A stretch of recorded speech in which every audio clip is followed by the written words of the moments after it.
Lieutenant Amy walked through the market district of Harmony Point Station with her hand resting near her weapon. The marketplace was always crowded on trade days, filled with beings from dozens of worlds. Vendors called out in a mix of languages, some translated by the station systems, others just noise to human ears. Amy had been a security officer here for 2 years, long enough to know which crowds were normal and which ones felt wrong. Today felt normal. Merchants displayed their goods under bright lights. The air smelled like a dozen different meals cooking at once, some appealing, others strange. Children of various species darted between stalls while their parents shopped. Amy smiled slightly. She had been a combat medic before this posting, seen terrible things on colony worlds. This peaceful chaos was better. Near the center of the market, she noticed the new arrivals. The family stood out even in this diverse crowd. They were tall, easily 7 feet, with thick fur covering their bodies. Their faces resembled wolves from Earth, with long snouts and sharp teeth that showed when they spoke. The parents wore simple clothing that left their arms bare, showing muscle and scars. They moved with a predator's grace, every motion controlled and purposeful. Amy had read the briefing on they were new to the galactic community, a warrior species from a harsh world. Their society ran on pack rules, strict hierarchies, and codes of honor that seemed old-fashioned to humans. But they were honest traders and kept their word once given.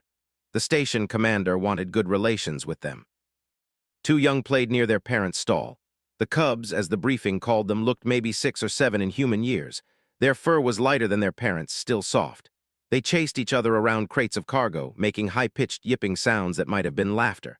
Their mother watched them while speaking with a customer. Their father stood with arms crossed, scanning the crowd with amber eyes that missed nothing. Amy moved on, checking other sections of the market. Everything seemed fine. Vendors were happy, customers were browsing, and no fights had broken out. She was thinking about grabbing lunch when the shouting started. 3 figures burst from a side corridor, running fast. They wore dark clothes and masks that hid their species. Station security was right behind them, weapons drawn. Amy's training kicked in immediately. Her hand went to her weapon as she moved to cut off their escape route. One of the runners reached into a bag and threw something. A small metal sphere bounced across the market floor, scattering people. Amy saw it clearly. A disruption charge, military grade. Not meant to kill in open air, but it would send shrapnel in all directions. Anyone close would be torn apart. Time seemed to slow. Amy's eyes tracked the sphere as it rolled and bounced. Her mind calculated trajectory and blast radius automatically, the way her combat training had taught her. The charge was rolling straight toward the stall. The cubs were still playing there. They had not noticed the chaos. Their parents were turning, alerted by the screams, but they were 10 feet away, too far. The device would detonate in seconds. Amy did not think. Her body moved before her mind finished processing. She sprinted toward the cubs, faster than she had ever run. Her boots pounded against the station floor. People scattered around her. Someone was yelling for everyone to get down. She reached the cubs just as they looked up, confused by the noise. Their golden eyes went wide when they saw her coming. Amy did not slow down. She grabbed both cubs and pulled them against her chest, then twisted her body to put her back toward the charge. The world went white and loud. The explosion hit like a hammer. Something hot and sharp tore across Amy's back and side. Pain exploded through her body, so intense she could not breathe. Her ears rang with a high-pitched whine. She felt herself falling, but she kept her arms locked around the small bodies pressed against her chest. They hit the ground hard. Amy took the impact on her shoulder, still curling around the cubs. She could feel them moving, hear them making frightened sounds. Alive. They were alive. Her back felt like it was on fire. Warm blood soaked through her uniform. She tried to take a breath and only managed a shallow gasp. Something was wrong with her ribs. The pain was spreading, getting worse, but she could not let go of the cubs yet. Not until she was sure they were safe. Footsteps rushed toward them, heavy boots and lighter paws. Someone was shouting in a language she did not understand. The cubs were pulled from her arms gently. Amy tried to protest, to check them for injuries, but her voice would not work. A massive furred hand touched her shoulder carefully. The male, the cub's father, knelt beside her. His face was close to hers, those amber eyes staring into her own. He said something in his language, his voice deep and rumbling. Amy could not understand the words, but the tone was complex. Shock, maybe, or something else. The mother appeared, gathering her cubs and checking them frantically. The young ones were crying but seemed unhurt. They kept looking back at Amy, their small faces confused and scared. More security arrived. Someone was calling for medical. Amy felt hands touching her back and she gasped in pain. A voice she recognized, Dr. Brooks, was giving orders. He sounded worried. Multiple shrapnel wounds, some deep. I need a gurney now. Amy, can you hear me? She managed a small nod. Her vision was getting blurry. Dr. Brooks appeared in front of her, his kind face tight with concern. You did good, Lieutenant. Those kids are fine because of you. Now let me take care of you, okay? Amy wanted to say something, but the darkness was pulling at her. She could still hear voices. The parents were speaking rapidly in their language, more footsteps. The station commander's voice, calm and authoritative, taking control of the scene. The last thing Amy saw before the darkness took her was the male still watching her. His expression was unreadable, somewhere between respect and something that looked almost like distress. Then Dr. Brooks was lifting her onto the gurney, and the pain flared so bright that everything went away. She did not hear the father speak to his mate in their own tongue, his voice troubled. She took the blow meant for our cubs, an outsider bled for our young. She saved them, his mate replied, holding their children close. Yes, he agreed, his tone heavy. And now we have a debt we cannot repay. The pack laws are clear. This will require judgment. Amy woke to the soft beeping of medical equipment. The ceiling above her was white and clean, the standard medical bay on Harmony Point. She tried to move and immediately regretted it. Pain shot through her back and sighed like fire. Easy there. Dr. Brooks appeared beside her bed, his hand gently pressing her shoulder. You have got a lot of healing to do. Do not try to move yet. The cubs, Amy managed to say, her throat dry. They are fine, not a scratch on them. You made sure of that. Smiled, but his eyes were serious. You took 12 pieces of shrapnel, Amy. Most of them hit your back and ribs. We removed 8 in surgery. 4 more are too close to bone and nerves, so they stay in for now. You will have scars. Amy closed her eyes. 12 pieces, she had been lucky. If she had been standing just a little different, or if the charge had been stronger, she would be dead. But the cubs were safe. That was what mattered. How long was I out? 18 hours. The surgery took a while and we kept you sedated after. You lost a lot of blood. Checked the monitor beside her bed. You will be here for at least a week, longer if any of those wounds get infected. The door to her room opened. Commander Lisa Grant walked in, her uniform crisp as always. She was in her 50s, with gray hair and sharp eyes that had seen enough of the galaxy to rarely be surprised. Right now, though, she looked troubled. Lieutenant, Lisa said formally, then her expression softened. How are you feeling? Like I got hit by an explosion, ma'am. That is accurate. Lisa pulled a chair close to the bed. The smugglers are in custody. The device was meant to cover their escape, not to kill anyone specifically. That does not make what happened to you any better, but I thought you should know. Thank you, Commander. Lisa hesitated, which was unusual. The commander always knew what to say.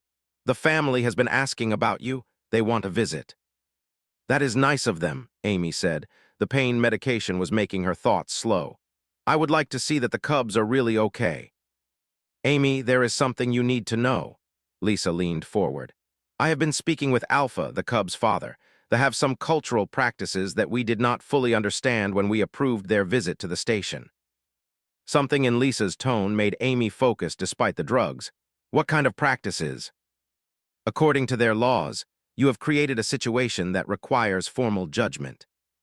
Amy stared at her. Judgment, I saved their children. I know, and that is the problem, Lisa sighed.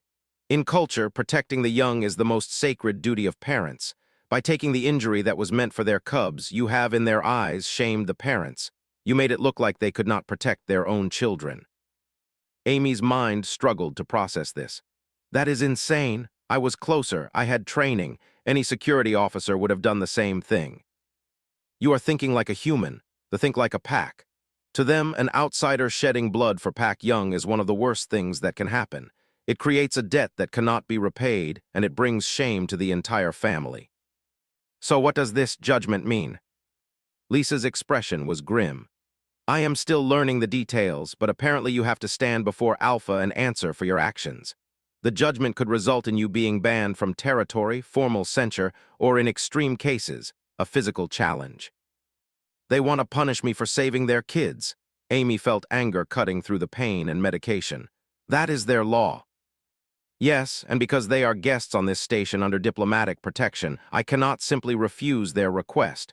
We are trying to build good relations with the... This is delicate. Amy tried to sit up and gasped as pain flared through her back. Was immediately there, helping her lean against raised pillows. When the pain faded to something bearable, Amy looked at Lisa. When is this judgment? 3 days from now. I am arguing to delay it until you have recovered more, but insists it must happen soon. It is part of their tradition. Lisa paused. Amy, I can make this a diplomatic incident. I can tell them that as station commander, I will not allow them to judge a human who saved lives. But that could damage our relationship with their entire species. No, Amy said quietly. If this is their law, I will face it. I do not regret what I did. I know you do not, Lisa stood. Get some rest. We will talk more when you are stronger. After the commander left, Amy lay still, staring at the ceiling. Her back throbbed with every breath. She had saved 2 children from being torn apart by an explosion, and now she had to stand trial for it. The galaxy was strange sometimes. The door opened again, looked up from his notes, ready to turn away visitors, but then he stopped. A female stood in the doorway. She was tall and powerfully built, her fur a deep gray with black markings. Her eyes were the same golden color as the cubs. May I enter? She asked in accented but clear English. Her voice was softer than Amy expected. Come in, Amy said. The woman approached the bed slowly, her movements careful, as if afraid to startle Amy. Up close, Amy could see the intelligence in her eyes and something else. Sadness, maybe, or guilt. I am the cubs you saved are my children, and Shen. Are they okay? Yes, because of you they do not have a scratch. Ears folded back against her head, a gesture Amy did not understand. I came to thank you and to apologize. You do not need to apologize. I just did my job. You did more than your job. You gave your own body to protect young that are not your own, not even your species. Looked at the medical monitors, at the bandages visible where Amy's gown showed her shoulder. In my heart, I am grateful beyond words, but my people have laws that are older than memory. The judgment is required. Your mate explained this to my commander. I do not understand it, but I will face it. Sighs showed pain. I argued against this. I told that human customs are different, that you acted with honor, but Pack law is clear. When an outsider bleeds for Pack young, it must be addressed. The Alpha must judge whether the act was noble or shamming. How can saving children be shamming? Because it means we failed. In society, parents who cannot protect their own cubs are weak. The Pack loses faith in them. By taking the injury, you took our duty. You made us look like we could not defend what is most precious to us. His voice was thick with emotion. I know this seems cruel to you. Part of me knows it is cruel, but I cannot change what I am, what my people are. Amy looked at this alien mother, seeing the conflict in her face. What will happen at the judgment? I do not know. That is for to decide. He is Alpha. His word is law among our Pack. I will speak for you if I can, but I do not know if it will matter. They sat in silence for a moment, then reached into a pouch at her side and pulled out something small. She placed it on the table beside Amy's bed. It was a piece of carved bone formed into a simple spiral shape. This is from and Shen. They wanted to give it to you. It is a token of Pack friendship, something cubs give to those they trust. His voice was soft. They do not understand why saving them has caused problems. They just know that the nice human lady got hurt protecting them. Amy picked up the token with her good hand. It was warm from being in its pouch and surprisingly light. Thank you. Tell them I said thank you. Stood, I should go, does not know I am here. He would say I should not show favor before the judgment. She paused at the door. For what it is worth, human, I think what you did was the bravest thing I have ever seen. I wish that was enough. After she left, Amy held the small carved bone and thought about different cultures and different laws. She had spent her career protecting people. She had been a medic in combat zones, saved human lives under fire. She had been a security officer, stopped fights and prevented crimes. 2 days passed slowly in the medical bay. Amy spent the time between pain and boredom, her back healing but still tender.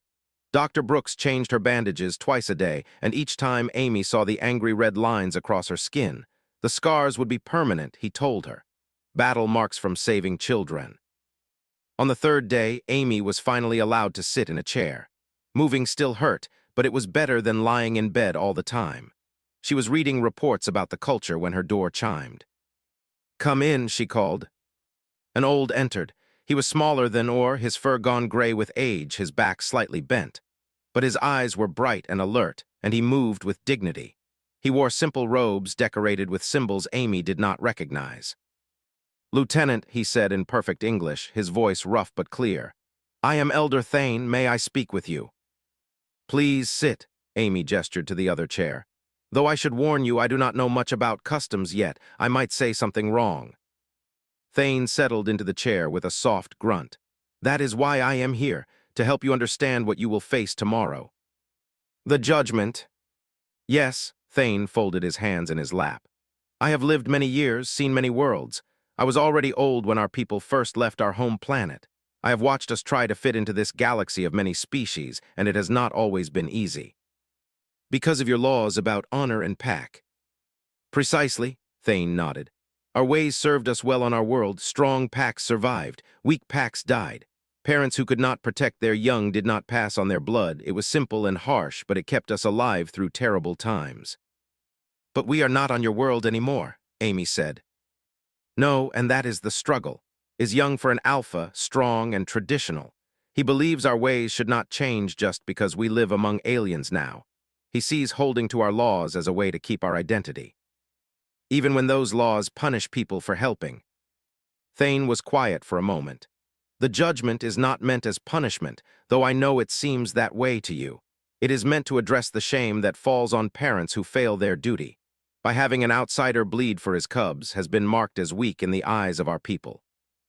"That is not fair. I was a trained security officer. I reacted faster. That does not make him weak." "You think like a human," Thane said gently. "You see individuals with different skills working together. We see pack hierarchy.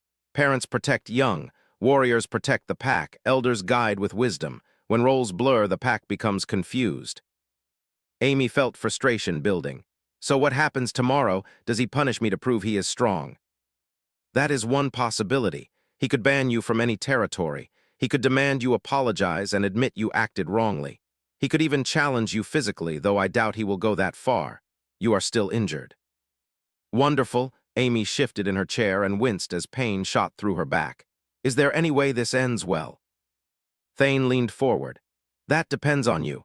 If you go before with apologies and fear, you will confirm what the traditional believe, that humans are soft, that you acted without thinking of consequences.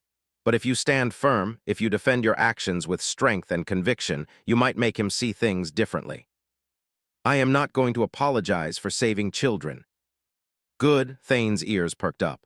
"Do not. Tell him exactly why you did what you did. Make him understand that humans have their own kind of pack loyalty, their own code. We respect strength. Show him yours." "But I am not trying to challenge his authority." "You do not need to. Simply be honest. Is traditional, yes, but he is not stupid. Part of him knows that the galaxy will not conform to our old ways, but he needs to see proof that other ways can be just as honorable." Amy thought about this. "You said you have seen many worlds. Do you think we can find common ground, humans and—" "I have seen stranger friendships form among the stars," Thane said with a small smile. "Your species is young to the galactic community like ours. You fight hard, love fiercely, and protect those weaker than you. These are things we understand. The methods may differ, but the heart is similar." They talked for another hour. Thane explained the ceremony of judgment, what Amy should expect, how she should address the Alpha.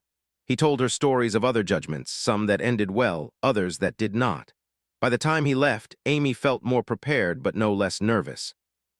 That evening, Amy had another surprise visitor. The door chimed just as she was picking at her dinner. "Come in," she called, expecting or maybe Commander Grant. Instead, entered with two small shapes behind her, and Shen peeked around their mother's legs, their golden eyes wide and uncertain. "I hope this is okay," said quietly. "The cubs have been asking to see you every day. I thought before the judgment they should get the chance." "Of course," Amy smiled at the young ones. Hi, Shen." The cubs came forward slowly. They were small for probably only 4 feet tall, their fur soft and their movements still clumsy with youth. The bolder one approached Amy's chair first. "Does it hurt?" asked, pointing at Amy's back. "A little bit, but it is getting better." Mother said you got hurt because of us, Shen said, staying close to his sister. We are sorry. No, no. Amy reached out and gently touched the top of his head, the fur surprisingly soft. You did nothing wrong. Bad people brought a dangerous thing to the market. I just made sure you did not get hurt by it. Father says we have caused shame, said, her ears drooping. That tomorrow there will be judgment. Amy looked at who seemed pained by her daughter's words. Your father is following your people's laws. That is what leaders do. But I want you both to know something. I do not regret what I did. If the same thing happened again tomorrow, I would do exactly the same thing. Protecting children is never wrong. Even if you get scars? Shen asked. Amy pulled down her gown slightly to show them the edge of the bandages on her shoulder. Scars are just proof that you survived something hard. These scars mean I was fast enough and strong enough to keep you safe. I will wear them with pride. Suddenly hugged Amy, careful to avoid her injured side. Shen joined a moment later. The cubs were warm and their fur was soft against Amy's skin. She hugged them back gently, feeling their small hearts beating. Thank you, whispered. You are like pack to us. Sighs glistened.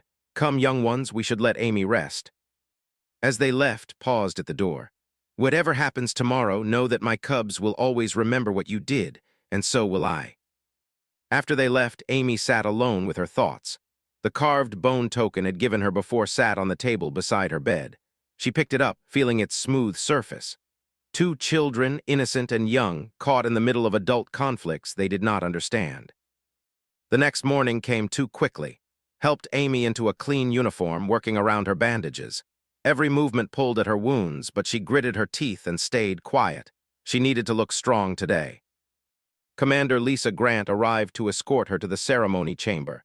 You do not have to do this, Lisa said one last time. I can still intervene. No, Amy said firmly.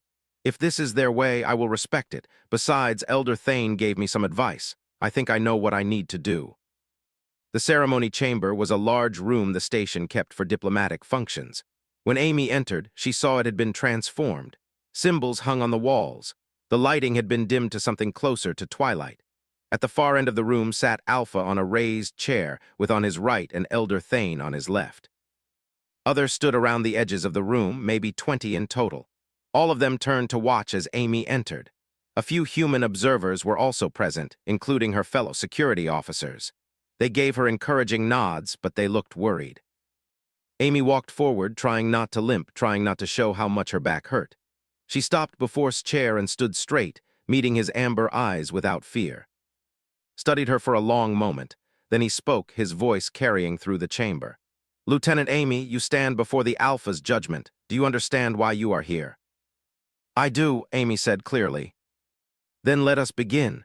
The ceremony chamber fell silent. Every eye was on Amy as she stood before Alpha. The pain in her back was a constant throb, but she pushed it aside. She could show weakness later. Right now, she needed to be strong. A large stepped forward from the group along the wall. His fur was dark brown, almost black, and he wore armor decorated with battle marks. This had to be Enforcer, the one Elder Thane had mentioned. He would speak the accusation.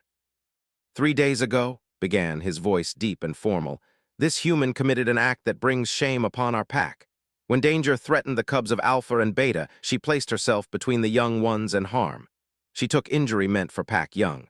She bled for cubs that carry no bond to her blood or species. Murmurs ran through the gathered. Amy kept her eyes on. By this act, continued, she declared to all who witnessed that the parents were too slow, too weak, too far from their duty to protect what is most precious. She made the Alpha and his mate appear as failures before the pack and before outsiders. That is not what I meant, Amy said quietly. Silence snapped. You will speak when the Alpha permits it, not before. Amy pressed her lips together, but did not look away. Turned to face. The law is clear, Alpha. An outsider who sheds blood for pack young creates a debt that cannot be honored and shame that cannot be cleansed. The judgment must address this. The pack must see that you remain strong, that you do not accept charity from those who are not bound to us. Nodded slowly. The law is known to all here, the shame is real. He looked at Amy. But before judgment is rendered, the one accused will speak. Tell me, human, why did you do this thing? Why did you take injury meant for my children? Amy took a breath, feeling the pull of her wounds. She thought about Elder Thane's advice: be honest, show strength, do not apologize. I did it because they are children, Amy said clearly. I saw the explosive device. I calculated the blast radius. I knew that your cubs were in danger and that I was closer and faster. I am trained for exactly this kind of situation.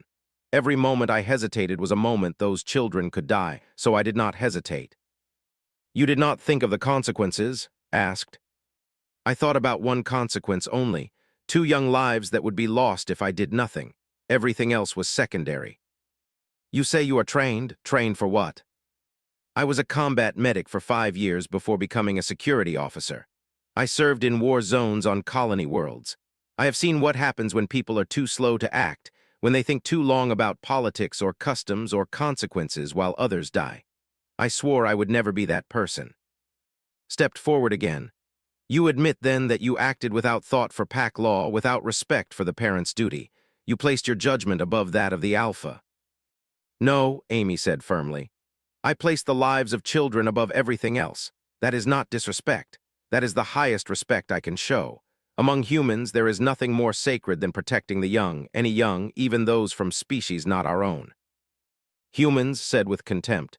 You speak of your customs as if they matter here. This is a pack matter. You are an outsider.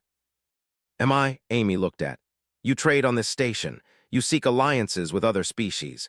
You are part of the galactic community now. That means sometimes outsiders will be close when your children are in danger. What would you have me do?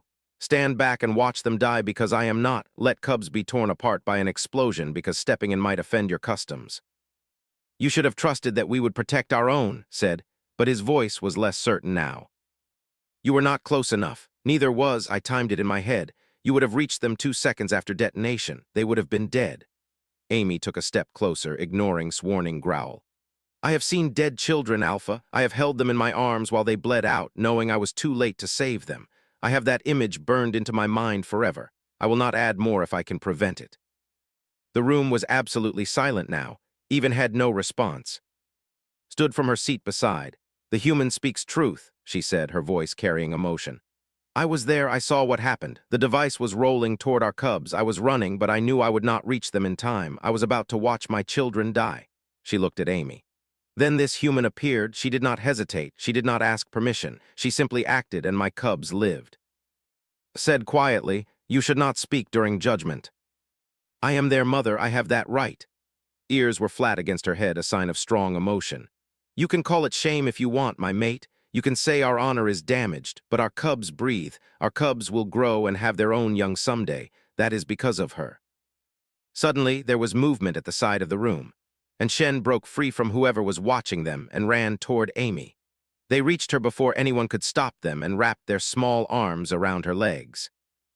Do not hurt her, said, looking up at her father with fierce eyes. She is good, she is pack. She saved us, Shen added. Father, please. Stared at his children clinging to the human who had saved them. His expression was complex, pain and pride and conflict all mixed together. Finally, he stood from his seat. Cubs, return to your place, he said gently. No, said stubbornly, not until you say she is good. Amy carefully knelt down, wincing as the movement pulled her wounds. She looked at the young eye to eye. It is okay. Your father has to follow his laws. I understand that. Go stand with your mother. I will be fine. Promise? Shen asked, his golden eyes wide. I promise. Reluctantly, the cubs let go and ran to, who gathered them close. Amy stood back up, facing again. The Alpha's face was unreadable. Elder Thane rose from his seat. If I may speak, Alpha. Nodded. I have lived long enough to see our people face many challenges. We came from a hard world, and our laws reflect that hardness. But we are not on that world anymore. We are among the stars, among species that think differently than we do. The question before us is not whether this human broke our law. Clearly, she did. The question is whether our law still serves us in this new reality. The law keeps us strong, argued. Does it? Thane looked at the enforcer. Or does it keep us isolated? This human acted with courage and selflessness. She placed herself in mortal danger to save young that were not her own.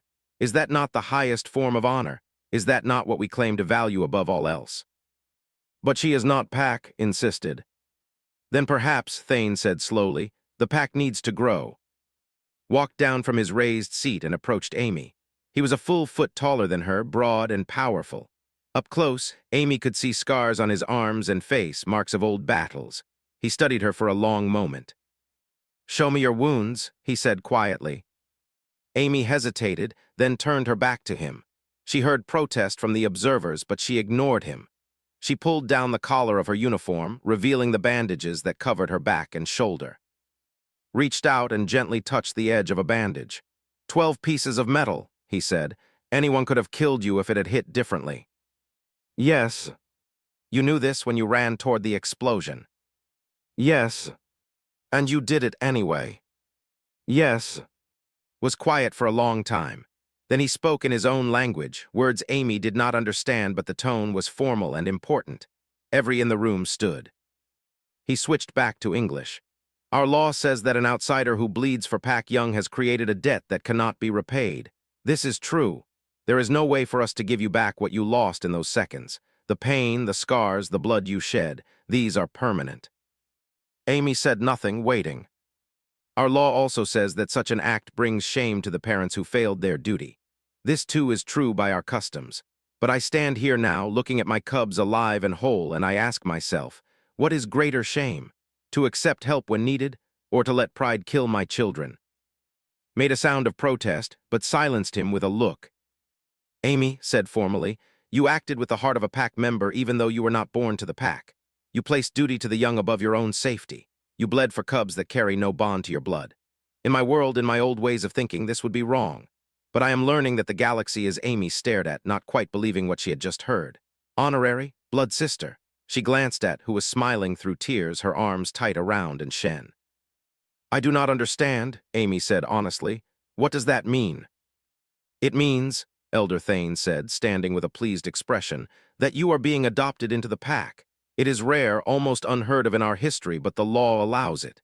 If you are pack, then protecting Pak Young is not an outside act. It is your duty and your right. Stepped forward, his face showing displeasure. Alpha, this has never been done for an alien. The pack will question this decision. Let them question, said firmly. I am Alpha. My word is law, and I say that any being willing to take shrapnel to save our young has earned a place among us if they choose to accept it. He looked at Amy. Do you accept? There is no requirement that you do. If you refuse, I will find another way to resolve this judgment. But if you accept, you become bound to our pack. You will have duties as well as rights. We will be your family, and you will be ours. Amy's mind raced. She had come here expecting punishment, exile, maybe even a physical fight. Instead, she was being offered membership in an alien family. It was overwhelming. Can I ask a question first? Of course. If I am pack, does that mean I have to follow all your laws? Even the ones that might conflict with my job as a security officer? Considered this. Pack law binds us in matters of family, honor, and internal disputes, but we do not claim authority over your profession or your loyalty to this station. You would remain a human serving human leadership. The pack bond is personal, not political. Thane added, think of it as having two families. Your human colleagues and superiors remain your primary pack in matters of duty. We become your pack in matters of heart and honor. Amy looked at and the cubs, was bouncing excitedly. Shen looked hopeful, nodded encouragingly, her eyes full of warmth. Then I accept, Amy said. I am honored to be part of your pack. The in the room began to howl. It started low and built to a chorus of voices that made the walls vibrate. Amy realized this was their way of celebrating, of welcoming. The sound was beautiful and strange at the same time. Raised his hand and the howling stopped. The ceremony must be completed. Come forward. Approached, standing beside her mate. Spoke in his own language for several minutes, the words formal and rhythmic. Then he took hand and Amy's hand, placing them together. By blood and bond, said in English, I declare and Amy to be sisters of pack. What injures one injures both. What honors one honors both. Let no member of our people question this bond. Squeezed Amy's hand gently. Welcome, sister, she said softly. Thank you, Amy managed, feeling emotions she had not expected. She had come here alone, an outsider facing judgment. She was leaving as part of a family. Produced a small knife from his belt. Amy tensed but held her hand steady.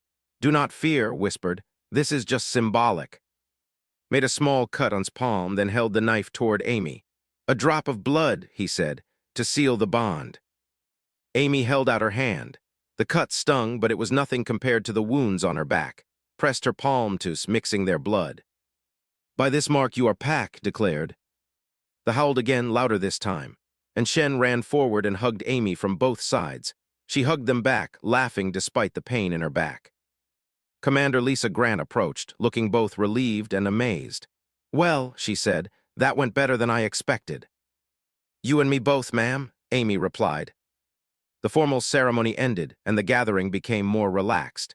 Came forward to greet Amy, some friendly, others more reserved but respectful. Remained apart, clearly unhappy with the outcome, but he did not challenge decision openly. Elder Thane approached Amy with a warm smile. "You did well, young human. You spoke with strength and honesty. That is what needed to see." "I just told the truth." The truth spoken with courage is often the most powerful argument. Thane glanced at who was speaking with other pack members. "You have given him a gift, though you may not realize it. By accepting you into the pack, he has shown our people that we can adapt without losing who we are. That is important for a species learning to live among the stars." Over the next hour, Amy learned more about what being honorary pack meant. She would be invited to important family gatherings. She could call on pack members for help if needed. And yes, she now had a responsibility to protect Pack Young, though as joked, she had already proven she would do that anyway.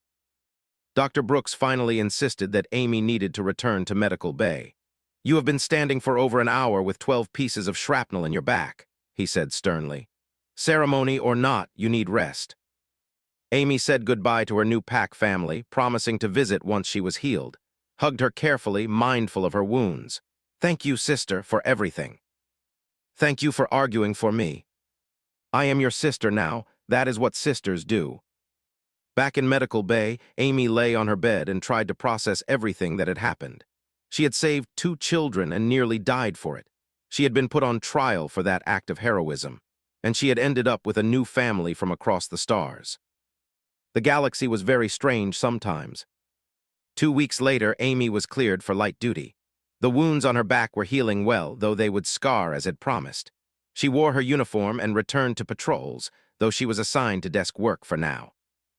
The delegation was preparing to leave Harmony Point and return to their home world. They would carry trade agreements and the beginning of a diplomatic relationship with the station. But before they left, brought her family to say goodbye. "We will return in 6 months," said. "Has agreed to establish regular trade runs to this station. We will see you again, sister." "I look forward to it," Amy said honestly. She had grown fond of, and the cubs were delightful once you got past their sharp teeth and claws. Handed Amy something wrapped in soft cloth. "We made this for you, so you remember us." Amy unwrapped it carefully. Inside was a carved piece of bone, much more elaborate than the simple token from before.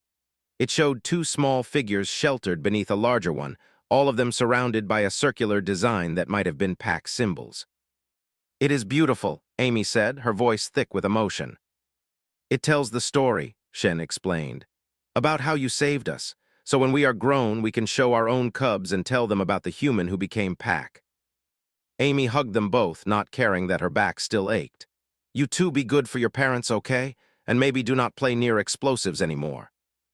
They giggled and promised. Approached, his massive frame somehow less intimidating now.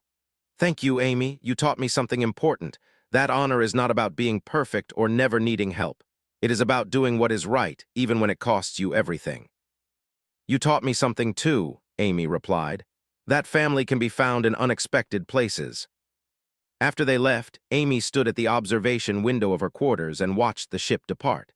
The carved bone sat on her desk beside her other few possessions. She touched the scars on her back through her uniform, feeling the raised lines. Commander Grant had asked her to write a report about the entire incident. Amy sat down and began to type. 3 weeks ago, I saw a threat to 2 children. I responded according to my training and my conscience. I took injuries that will mark me for life. I was judged by an alien culture I did not fully understand, and I gained a family I never expected. Some might ask if it was worth it. The pain, the fear, the scars. The answer is simple. I would do it again in a heartbeat. Because protecting the innocent is not about reward or recognition. It is about being the person who acts when action is needed. It is about being the shield when shields are required. I am a human. We are not the strongest species. We are not the or the longest lived. But we are the ones who will throw ourselves between danger and those who cannot protect themselves. We are the ones who will stand in the fire if it means someone else stays safe.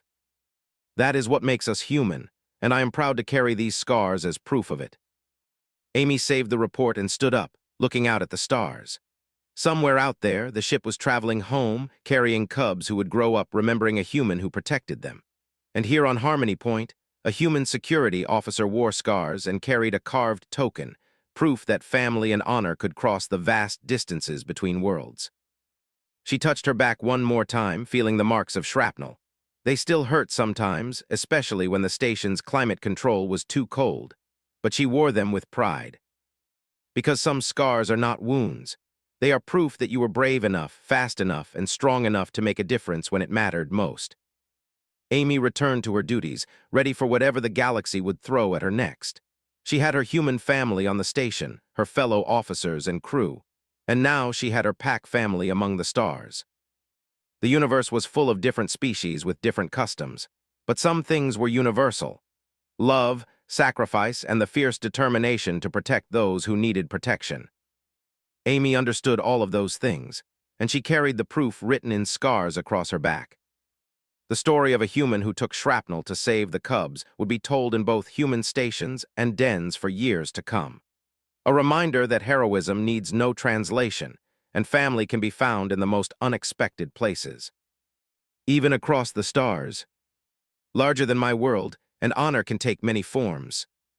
He turned to address the entire chamber. I declare this judgment resolved not through punishment, but through recognition. Amy will be named honorary blood sister to Beta. By this act, she becomes pack. Her protection of our young becomes an internal pack matter, not an outside intervention. Gasps ran through the observers. His eyes went wide with joy. And now she was going to be judged for doing the exact same thing. The pain medication was pulling her toward sleep again. As her eyes closed, Amy made a decision. She would face this judgment, whatever it meant. She would stand before their alpha and tell the truth. She would do it again and again because that was who she was. The scars on her back would heal. Whether her relationship with the would heal was a different question entirely.